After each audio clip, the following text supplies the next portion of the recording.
Good evening, everybody. This is Madhog Master. And I'm Devar here. And we are improvising a podcast. You know, like we used to do back in the day in which we improvised podcasts.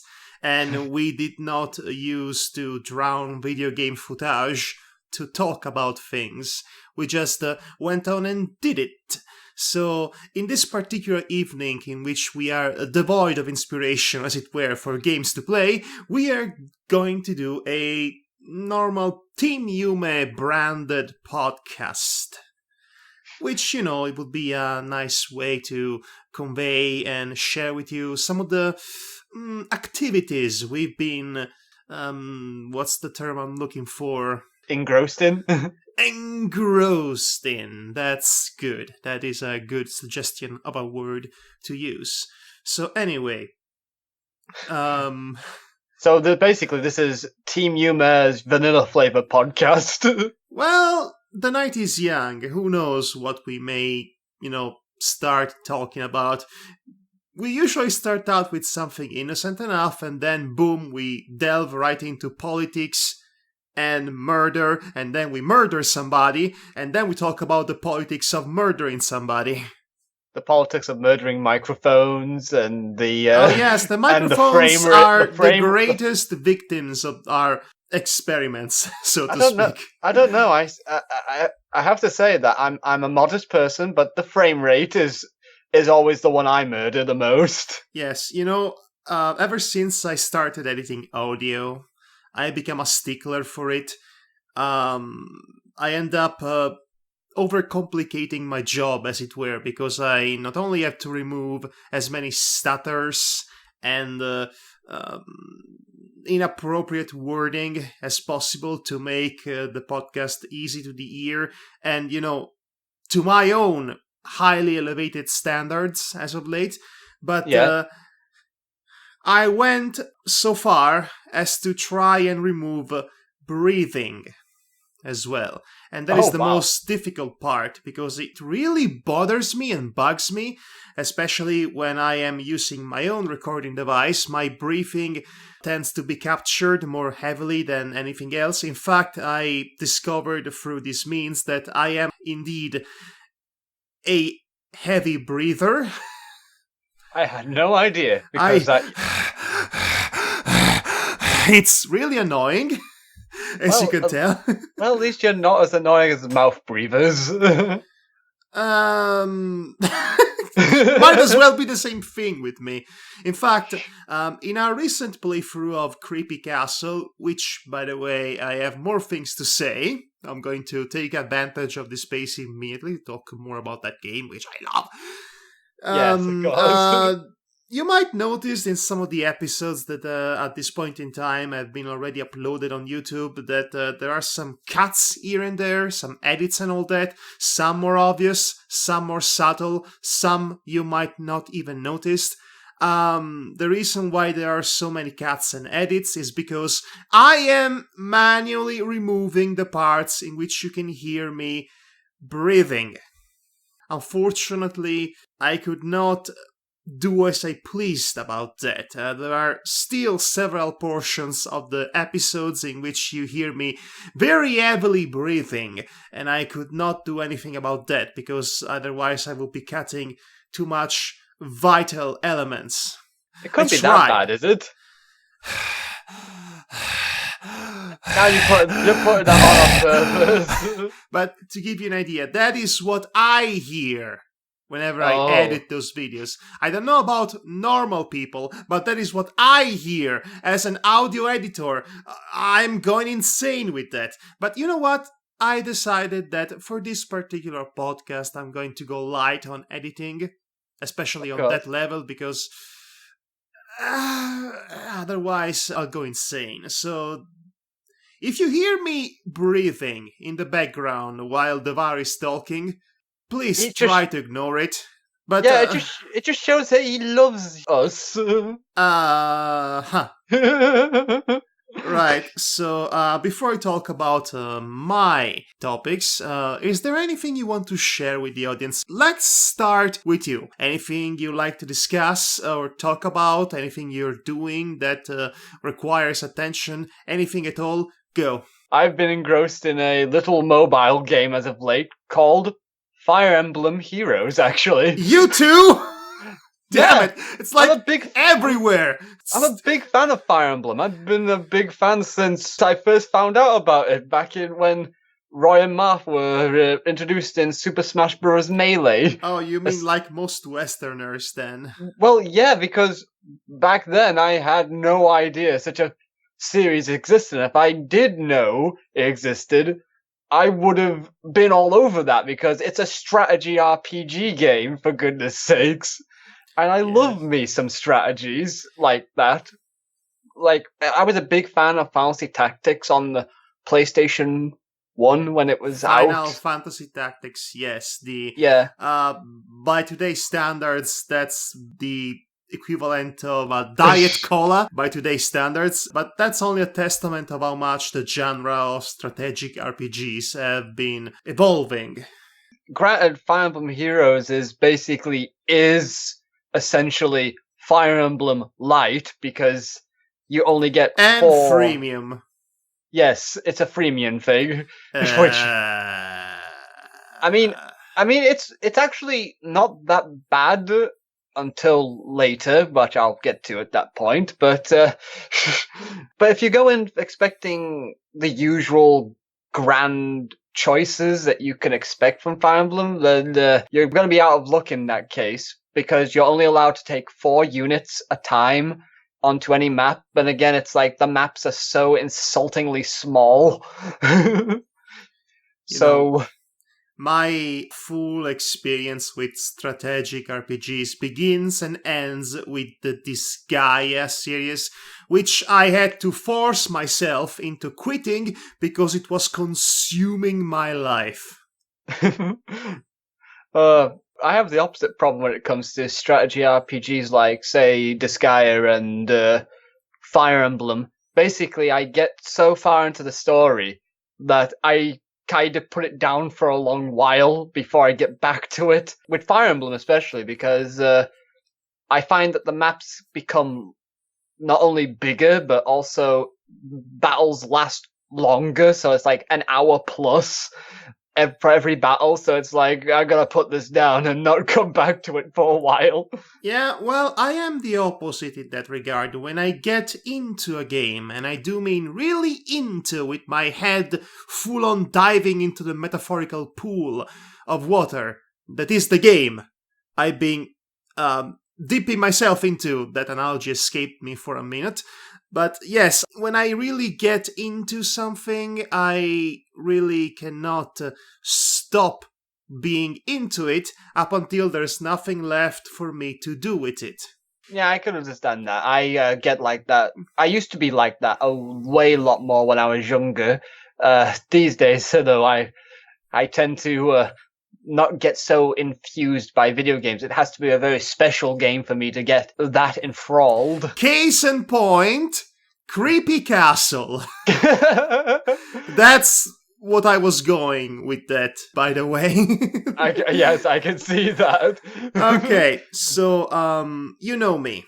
Yes, I know you. No, I mean, that's the beginning of the sentence. Okay. You know me. I am all for appreciating the artistic merit of the things I enjoy, whether it's a film or a video game, a comic book, really anything that comes my way. If I like it, I like it. And then my critical mind goes into analytical detail to try to discern the reasons why I enjoy something and put them into properly constructed thoughts. That's what us critics tend to do with everything. Even when we just want to relax and unwind, our mind cannot stop but thinking, yes, this is clearly a metaphor for my reason of enjoying this. Yes. Yes, this Atari 2600 game is infuriating but enjoyable. Well, Why? Creepy Castle, the reason why I like Creepy Castle is not profound at all. It is an incredibly charming looking game that captures this very unique aesthetics of classic 8-bit computers from the 80s. Such as the Amiga, the Commodore, or even consoles like the Atari. Actually, it is visually too advanced to be the Atari. Yeah, So it has to be something like no, not a Spectrum. I'm just it thinking the is ZX actually Spectrum. yes. Actually, yes. I was going to say that particular type of visual style that the Creepy Castle is going for refers to the Spectrum. What you just said. Yeah, the ZX Spectrum console. Well, computer. Exactly, or more in general 8-bit computers from that period. In fact, if you go and see the animated trailer that was made for the release date of the game, it's also visually going for a old VHS copy of a Saturday morning cartoon, stylistically, with the colors being a bit faded and some static ruining the video. It's a really good animation that was made to showcase what was essentially the manifesto, shall we say, the very specific nostalgic style the game wanted to capture. Scale these castle walls. You know, I would have never guessed what the lyrics were for this song. Scale this castle song! It's a great song, and it was very surprising to find this song in the game itself, considering the soundtrack has been all 8-bit chip tunes up until that very specific point in which the song is introduced. I thought that song would be used only for the trailer, but that was not the case. And it's bloody good, I say. It is amazing cheesy rock that you would hear from a 80s cartoon. Late 80s, early 90s, that is the key period of time. Yeah, especially when that sort of intro style would have been prevalent. Yes. So, I especially love how it harkens back to that sort of time period in its way of doing things. And from what I've seen, it definitely has its charms, that's for sure. It is the most charming game I played in a long time, ever since Undertale, to be specific. It's nowhere near as deep in terms of themes and story as Undertale was. Although, don't get me wrong, the story of Creepy Castle gets deceptively complex in a way that's less compelling for its own merit and more worthy of dissection from the likes of MatPat from Game Theory. In fact, judging by all the Easter eggs in the game and the various holes left in the main narrative, it seems like the kind of game that's begging to be analyzed by people who have nothing better to do, like MatPat. Although it's really unfair for me to say that, because that's basically his job, and he's successful at it, so who am I to judge? Yeah, I mean, he is definitely very good at it, at what he does. He's very good at making up stuff on the fly, that's for sure. And calling it a research. But, that's just me being mean. I do enjoy his content. He clearly puts a lot of work in that. And I would love to see his take on this game, which sadly may never happen because this game never fully took off in the zeitgeist of pop culture, like games such as Undertale would in their times, which is a shame again. Yeah, it's a big shame. So anyway, what I really wanted to talk about this game that I didn't already cover in our Let's Play series of it, go watch it, by the way. So recently, as of today, the day of this recording, I finally managed to beat Scenario 3 of the game, called Depth. You know, the game is divided in various scenarios that are interconnected with each other, formulating a bigger, massive, sprawling narrative, and all of that. I know all about that. Okay, so I said to you that I thought erroneously, that the scenario-free depth was a self-contained little game that had nothing to do with the rest of the story. How wrong were you on that one? I was wrong, but in a very unexpected way. Because you see, what's really good about this game, it's the very unique gameplay style it goes for. It is focused on exploration and item collecting and finding secrets, backtracking, fighting enemies in colorful puzzle game events, and all of that. Strategizing, orientating yourself in the very well designed scenarios, and make no mistake, the scenarios are really, really well designed. This is one of the most well designed little indie games that I've played, again, in a long time. The story might not be as deep as the game wants us to think it is, but the gameplay and the design of the scenarios and all of that, that's where the real depth, no pun intended, really lies.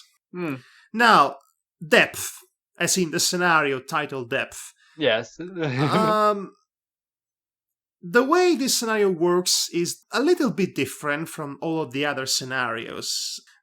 Scenario 2 was basically an action romp, which is to say it's scenario 1 except faster and with much more fighting. Scenario 4 is essentially like the other two scenarios, but it's in space, which is great. Yeah. Scenario 3, it almost feels like it's a different game. I mean, it's the same game, but the one change that's shown in it is enough to make it almost feel like its own game. You play as Butterfly, which is the butterfly character. Yeah.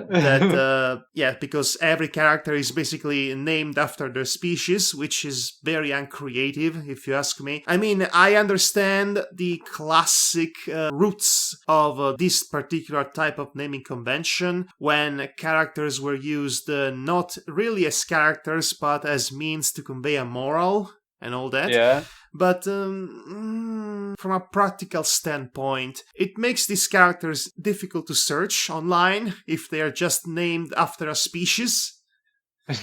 But anyway, Butterfly ventures into the depth of Doptera to uncover lost civilizations in mazes and labyrinthic ambience and environments that are loosely interconnected with each other. Right. Now, tell me if this game sounds familiar to you in any way. Okay, tell me. You're thrown into this large, unspecified world with various places that are loosely connected with each other.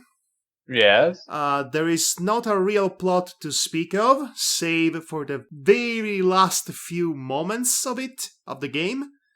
Yeah. Enemies keep respawning as soon as you get to a saving point and you save the game, as well as your missing elf respawns too. Okay. Does that sound familiar to you? I'm going to make it easy for you. It's Dark Souls. Yeah, well, no wonder, because I haven't, unlike everyone else, I've not played a single Dark Souls. I've only had Demon Souls. Oh, neither have I, but yes, Demon Souls or Dark Souls, which is basically the perfected version of Demon Souls. Same game, really, conceptually speaking. Minus the level of difficulty, depth plays like a 2D retro-style Dark Souls. Right. You're thrown into this world, you have no idea what you're doing or what you need to do, you need to figure that out. You have no idea where to go, how to reach wherever you're going, and eventually, by sheer luck or by figuring things out on your own time, you manage to orientate yourself into the huge, immensely huge environment. It is so huge, I'm surprised it can be contained in whatever short amount of megabytes this game occupies on my PC. I'm serious, it's very large. And eventually you find your way into these various places, fighting bosses, which are also facultative, finding your way towards the end, with myriads of secrets to unlock and keys for other keys and enemies that keep respawning whenever you save the game. So that is also part of the strategy you need to keep in mind. There are no healing items, but there are pieces of hearts scattered throughout the world. They too respawn when you save the game, so that's also part of the strategy you need to formulate for yourself in order to go through this game without suffering major losses. The game is not that difficult. At that point, you are a seasoned player of this game. Yeah. You should know how to deal with puzzle events, although some of those puzzle events get a bit maddening, like very, very fast, but there is nothing that you cannot handle because, again, at that point in time, the game just assumes you are becoming good at playing Creepy Castle. Right. So, but here's what really took me by surprise about this game. What was it? So like I said, there is no plot whatsoever other than the fact that you are exploring ancient, undiscovered, underground civilizations and all of that. You come across some unique items and powers that were not in the other games, such as this magical torchlight to illuminate dark rooms, trying to avoid being attacked by deadly ghosts as you find the main lantern to release all the magical light into. Yeah. That was nice. So the game doesn't tell you anything. Again, like in Dark Souls. Eventually, you get to the final few minutes of the game. And suddenly, you are attacked by the plot. Yeah, the plot assault. Plot assault. All of a sudden, there is plot. And let me tell you, I'm not going to spoil it to you because once again, this game needs to be bought and played by people. But what does happen was surprising for a whole lot of reasons. Because on one hand, it ties up some of the loose threads left by the game up until that point. But on the other hand, it creates several more loose threads that only leave me asking more questions than when I started. Hey, just like Legacy of Kain. The follow-up to all this better be damn good and explain a few things, but more importantly, the follow-up to this better come soon, somehow, because I really need to know more at this point. At this point, I'm fully intrigued, fully immersed into the narrative, which it has become akin to Chrono Trigger in some regards at this point, considering what the main villain of the game turns out to be. It raises so many questions. But that's really what I wanted to talk about. I wanted to talk about this one scenario that, at the point in which we did the Let's Play series, was yet to be beaten by me. But now that it has been beaten, I can say without a shadow of a doubt that it was worth it, and I still want more. Like I said before, there are a few holes in regards to what exactly spurred the situation. Well, that and a few other things. Yes, I'm trying to help you be vague as possible. Yes, I have to be vague for our sake. Yeah, I know, but, for the sake of the game and everyone that should go enjoy it. But you know what? I am glad I beaten this scenario for last, even though it was technically scenario 3, while Due Exaltation was scenario 4. I'm glad I did, because now that I've beaten it, certain dialogue lines that were said at some point and certain other imagery that was shown in the castle at some other point do make a lot more sense thematically and narratively. Also, I found a human skeleton. Yay! Human skeleton! But again, that's really no surprise there. I mean, yeah, Sonic Satayam did it. I mean, we kind of expect every alien planet with cute little animal people ruling it to be the original Earth in a post-apocalyptic world. It's a trope in that sort of thing. Yes, but still, it was nice to find out the various things I was able to find out, even though they left me wanting more questions to be answered, which, in a way, it's really good. For example, if you play Creepy Castle, which is the free mode of Creepy Castle, the scenario one, you get something a little bit different for a final boss. A little bit different. Just a little bit different. Just a teensy little detail. Yes. Now I am replaying Depth, the free mode of Depth, with a different character, and I cannot wait to see what's different about that one. It'll be very fun for you in that regard, to unearth all the secrets and such in that game. I am no completionist by any stretch of the imagination, but I do want to get my money's worth with this game. So I am playing it and I am overplaying it up until I'm tired of it, which I don't think it will be anytime soon at this rate. Because as of now, I've managed to unlock Dr. Fetus and Balrog as playable characters. Oh wow, Balrog. Yes. Not the Balrog you're thinking of. It's a surprisingly common name. In video game land, especially. Okay, so, again, this is my additional 2 bits of thought about Creepy Castle that I wanted to get out there. Go buy this game. What are you waiting for? It's great. It's Game of the Year 2016, and you know it's true because I say it. Even though we're in 2017 now, sadly. Well, it came out in 2016, so, you know. Yeah. But if there is not a better game than this in 2017, this will be my game of 2017 too. Might as well put it into the list of best games we played. I don't know. I still have to see how Night in the Woods will turn out to be. I have been waiting for that game for a bit now, for a while now. It's due to come out at the end of February. So it better live up to the expectations, especially since it's coming after Creepy Castle, and there is a lot to live up to if you come after Creepy Castle, in my opinion. So, there's that. Yeah, I would... it'd be very hard to top it in your mind's eye, huh? I see. Oh, yes. I love this game so much. If this game was a real person, I would ask its hand in marriage. Which is saying a lot because I don't believe in marriage.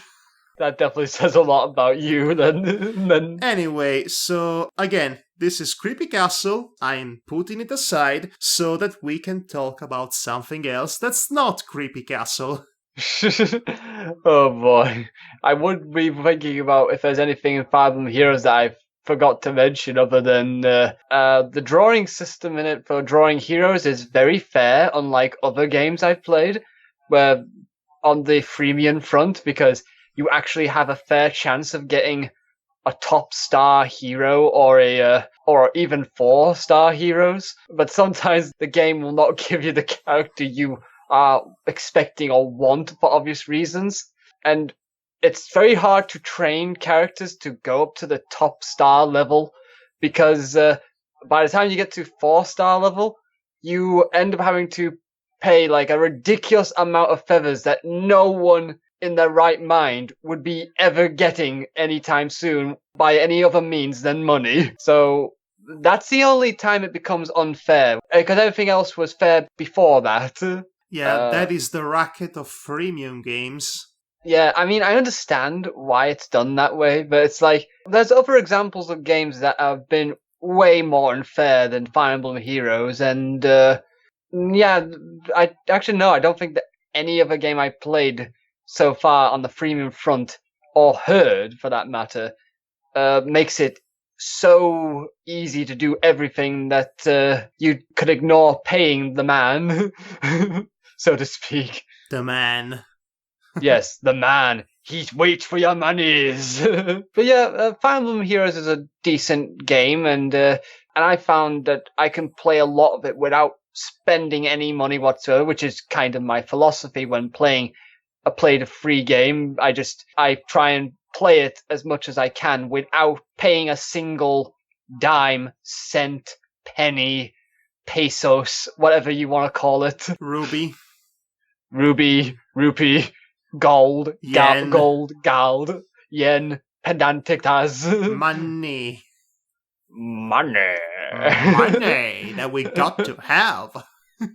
Yeah. So, okay. I guess this is our discussion of video games, yes. Our gaming session thoughts. It is, I guess it is, yes.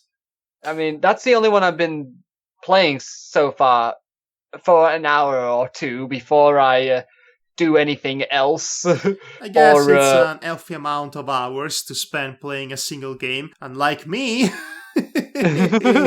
Oh, believe me, if it was a console game, I probably would be playing for longer hours. You know, but I think I have abandoned the console market for the foreseeable future because as of late, all of my gaming needs have been amply fulfilled by the PC. Fulfilled, yes, by my Steam account, essentially. So yeah, I'm all for PC indie games now. I'm a gaming hipster in old age.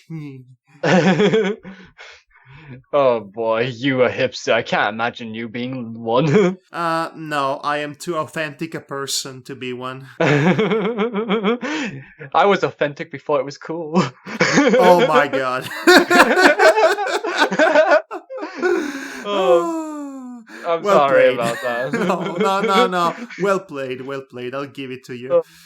Yeah, I mean, seriously, with the console game market, the only thing I'm looking towards is Legend of Zelda Breath of the Wild, just to see how much of the formula is shaked up, just to see if it will be a make or break for the series. Okay. But anyway, let's talk about something that's not video games. Otherwise, I will have to rename this podcast into the Team Yume Only Talks About Game podcast. Oh, yes, of course. Do you want to talk about PewDiePie and the complete botch and mess the media made of the whole situation? The complete and utter demonizing, essentially bullying of a guy who, does not belong in the traditional spectrum of what media are supposed to be. TV and all that seem to look down on YouTube, especially people who get famous by YouTube, if you believe the theories and how they treat people who are YouTube famous, or famous on YouTube.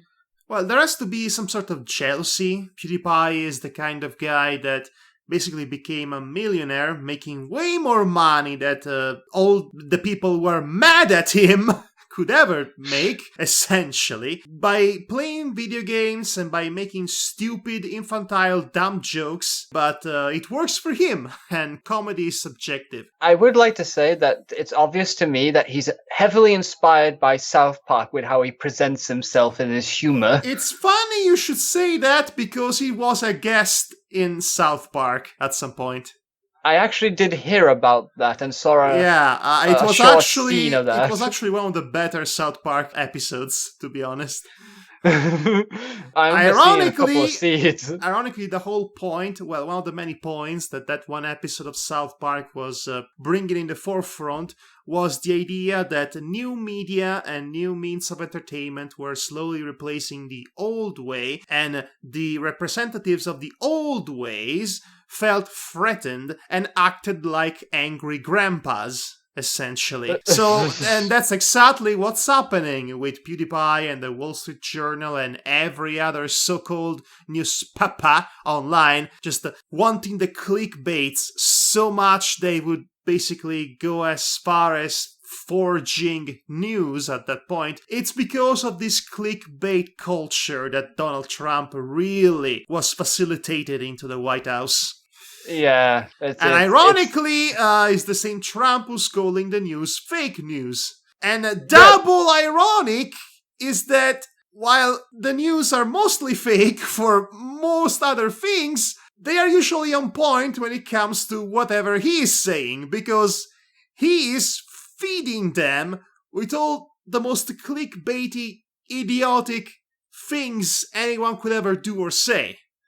So they are like feeding each other into a continuous vicious cycle of human aberration that's only bringing our society to a speedy downfall. Yeah, you know what I say about this whole fake news situation, which is total bull crud in itself? Well, unless you get to a PewDiePie situation, in that case, it's yeah. Yeah, because when I say, what I will say to that is, if him whining about the news being fake, really, Donald Trump. yes, Donald Trump is saying that news is fake, then I think us as a society should claim any news, both from the news and him, as fakes. You're all a bunch of fakers.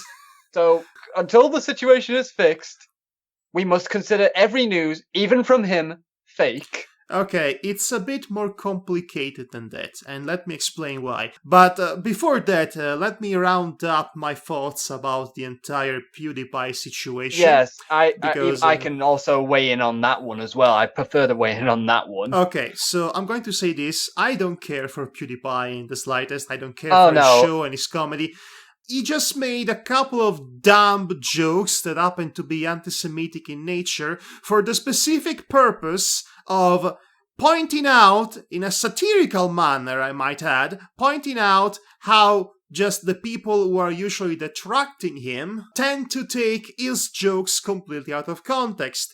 And what happens is that they literally took those jokes that he made out of context just to put him into trouble with Disney, essentially. This feels like a vindictive maneuver. Either that or an easy way to get the clicks, the ever so important clicks. And really, nobody comes out of it looking good.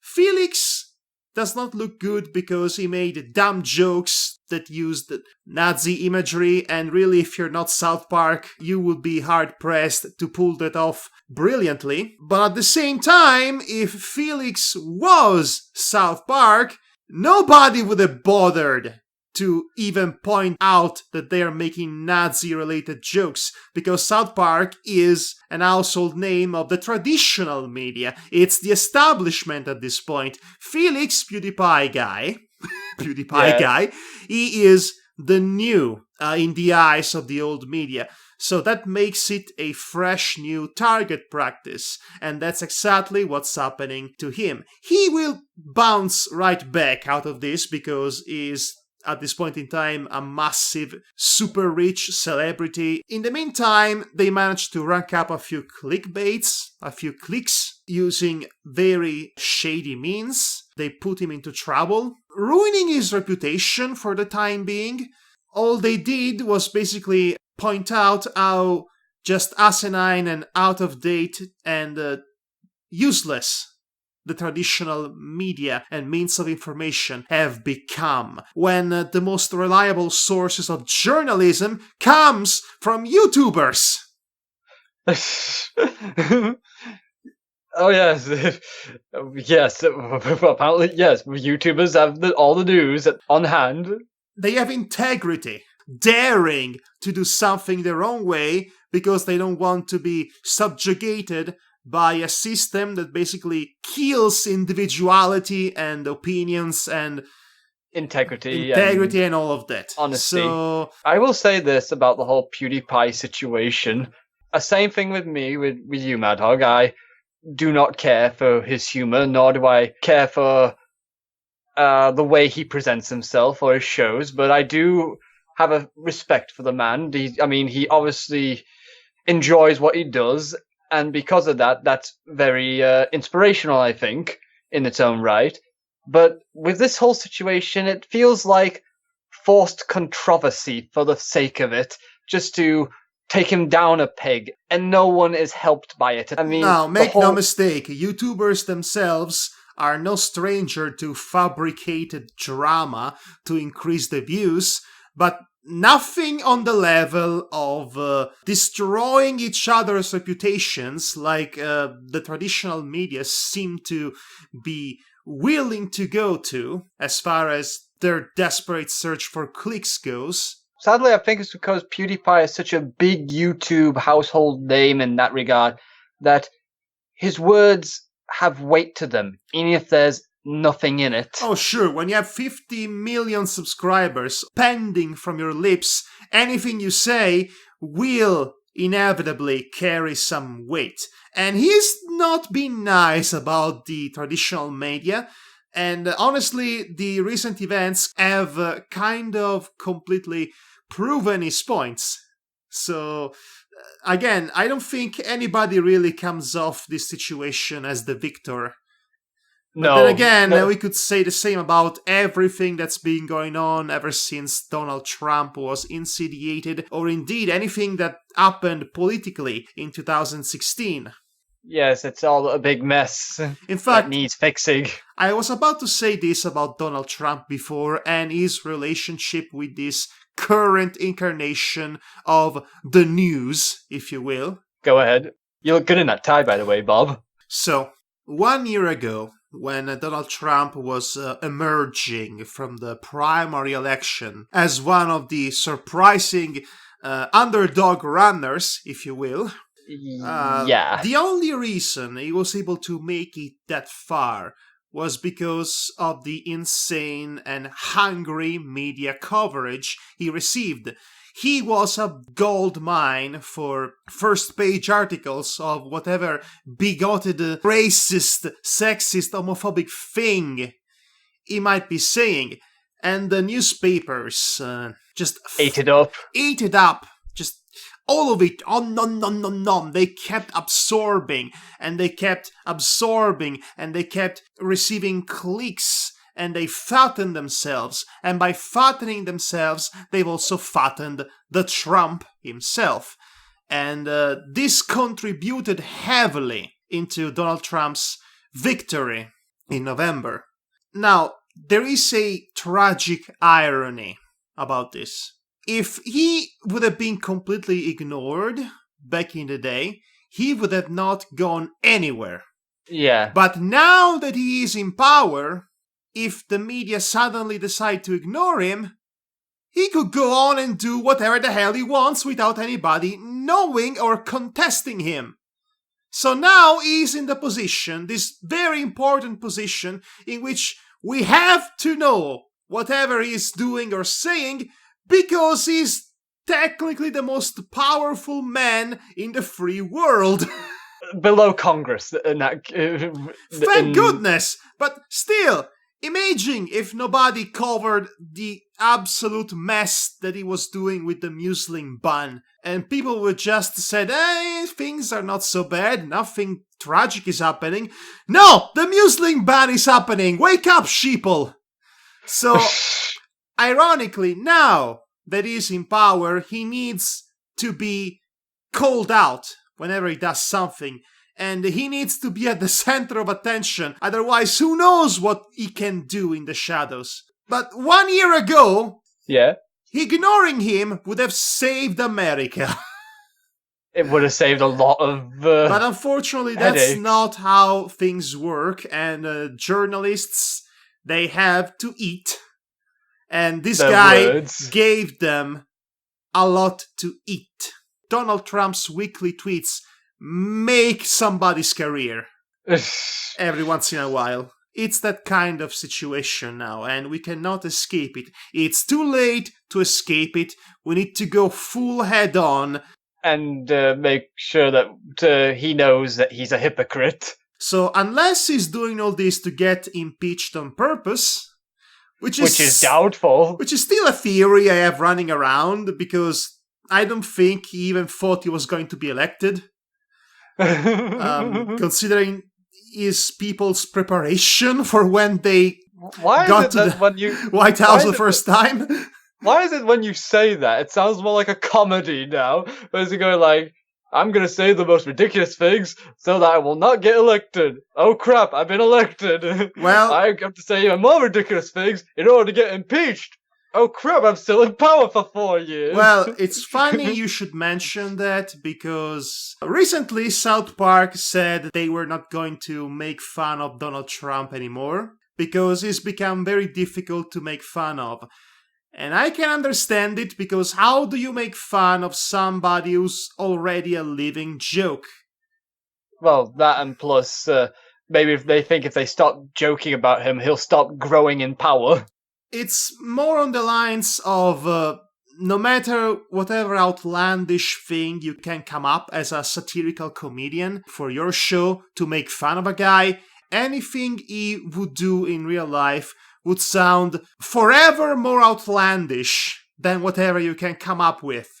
This guy... Just have a guy come on stage and read his tweets, and then it gets a laugh. Exactly. This guy is the death of satirical comedy. He's already a living satirical joke of himself, and we're all suffering because of that.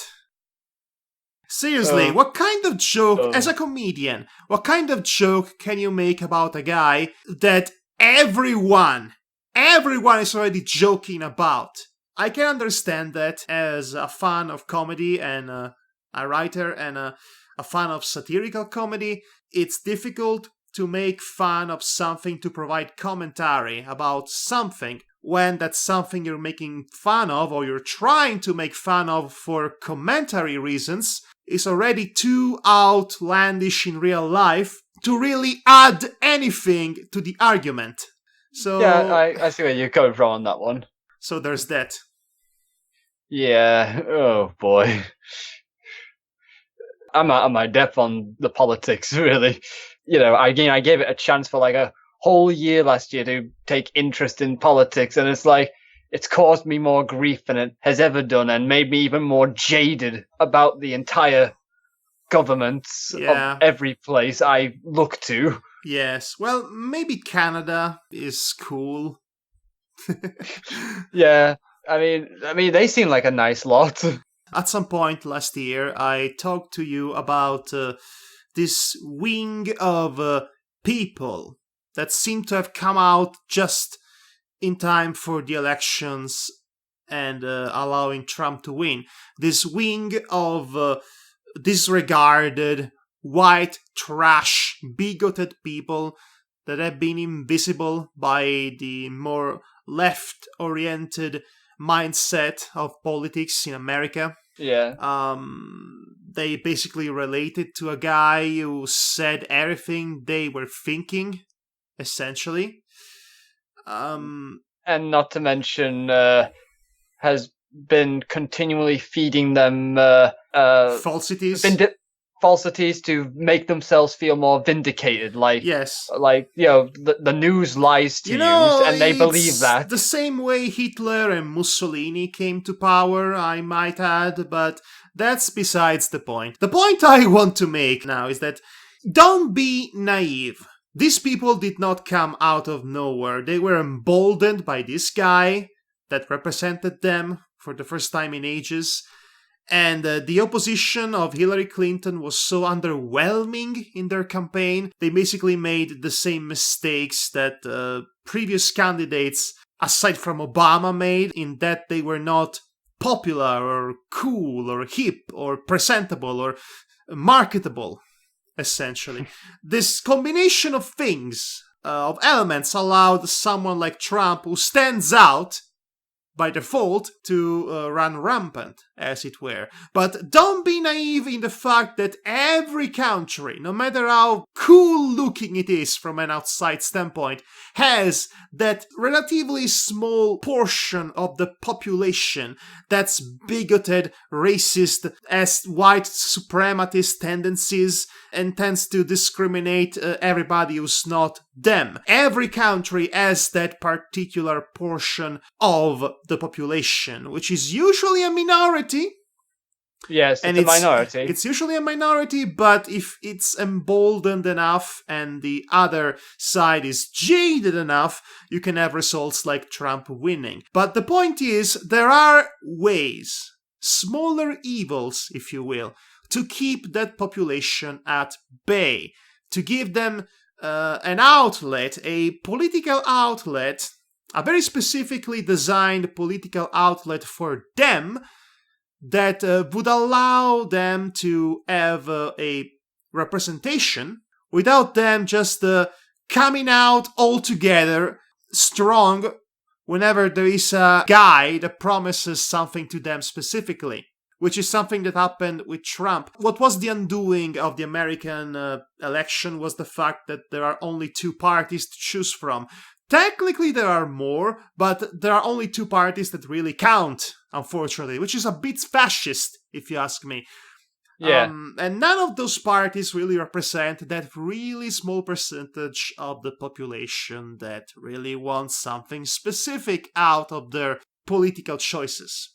Now, here in Italy, we have far too many parties. It's the opposite situation. But we do have, amongst these many parties, we have essentially parties that represent very specific portions of the population. At some point, we have a communist party, but that is long gone, because at some point there was a complete right-winged sweep of the entire communist and socialist agenda in Europe some years ago. Yeah. Okay, but the point is that there is a party for everyone, for the Christian right-winged elector, to the liberal leftist, to the centrist, and there is even a party for bigoted, ignorant, racist old people. It's a party specifically designed to cater to them, to represent them politically. And you know what? They don't deserve a say. It works. Oh, wow. It works. We have a party that represents them specifically, which means we know where they are and what they want and what they're doing at any point in time. In that way, we can keep them at bay, and when it's time to elect somebody important to decide the future of the country, we can make sure it is never the guy that represents those crazy people, the one in power. He might end up being the second in command, but not the guy in power. The guy in power is a guy that actually might represent a more broad right-winged mentality, not specifically restricted to that very specific dangerous one. And that's how you basically solve the problem that America seems to have. You need more parties. You need more parties. And amongst those parties, you need a party that represents those people. That way, they have a voice that can be promptly ignored. But at least we know where they are and what they're doing. And we are not acting shocked when they come out of the woodwork to vote en masse for a guy that's catering to them specifically, and that guy becomes president, even though he has absolutely no experience in doing anything even remotely politically related. So there's that. That is my 2 cents on the whole situation, and that's how you would fix it. Clearly, you would need many decades to get to that situation.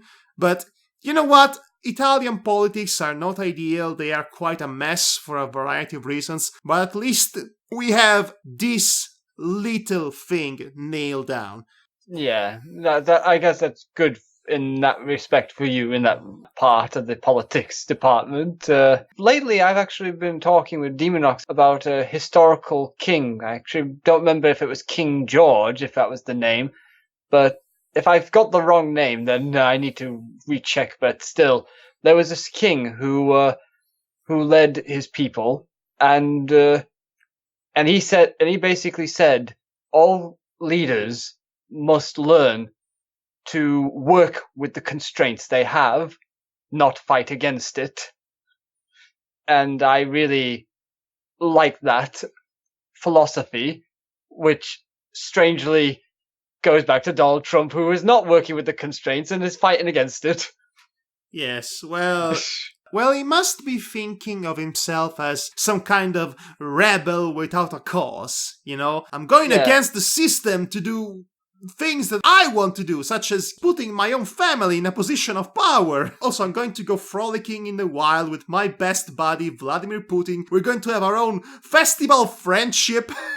In which, in no way, I'm going to end up backstabbed and having my name put into the list of Vlad. Wrestling references make everything better. Yeah, thumbs up and winks. By the way, this seems like a good excuse to transition to something a bit more Less, lighthearted. yeah, something light-hearted and well, less infused with junk and I'm garbage. going to say this and this thing alone. This whole storyline between Chris Jericho and Kevin Owens over at Monday Night Raw in WWE might be the greatest wrestling storyline of the past 20 years, and I'm not even exaggerating.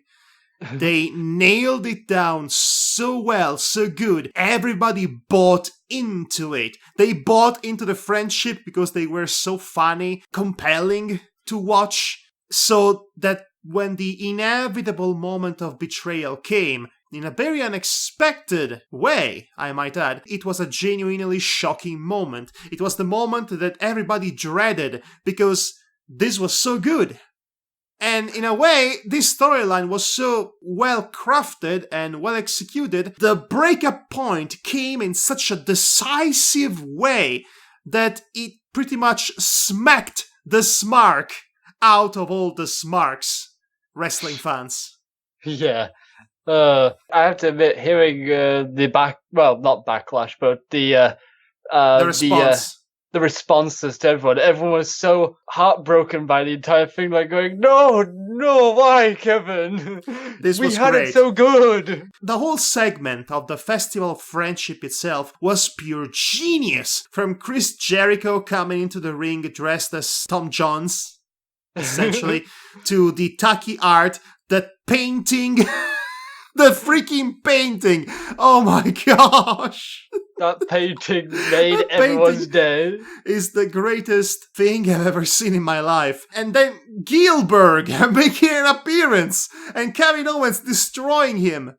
And then from that really funny moment, we get to the moment in which Chris Jericho pours his heart out in saying that he really values his friendship, and everybody was so buying into this, and they were, oh, this is so good. And then Kevin just gives him his present, which is the equivalent of that red wedding moment in which the guy says the Lannister sends their regards.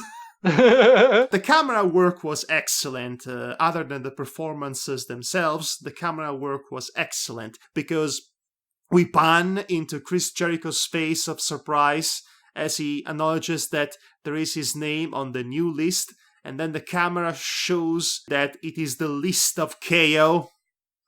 And at that point, the audience is starting to realize what's going on, and they are yelling, no! No! And then you see for a moment Kevin Owens' dead fish eyes expression, and then again cutting back to Chris Jericho, slowly turning his face to his best friend, and then the attack happens.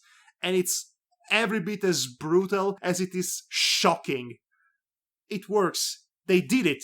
They managed to make a classic wrestling moment that will live on for generations to come. It definitely feels that way from every orifice. The placing of this betrayal was the most puzzling thing, because it's happening in the build-up to that match with Goldberg, between Goldberg and Owens for the title. So you would expect that to happen afterwards, in the lead up to WrestleMania itself, not before. So now I have no idea what's going to happen when Kevin Owens faces Goldberg. The most likely scenario is that Goldberg wins and then he defends the title against Lesnar at WrestleMania. But honestly, the idea does not appeal to me in the slightest. You know, the title being defended by... being contested, I should say, between two part-timers. But on the other hand, if Kevin somehow retains, then we would have Owens versus Jericho for the title at Mania. And it's a match that needs to be the main event at this point. It's the hottest. It is the hottest angle they have going on in the company right now. What better place to do that? End it at WrestleMania. Yes, absolutely. It feels like it should be. Honestly, this angle did wonders for Kevin Owens because after the Festival of Friendship, He has now been cemented as a top superstar for years to come in this company.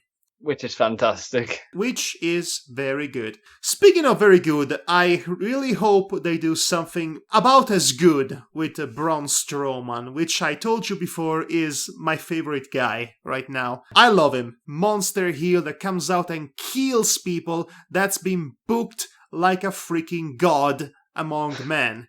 And he's been convincing, and I really hope he destroys Roman Reigns, because Roman Reigns, I'm really starting to not stand him anymore. I tolerated him at first.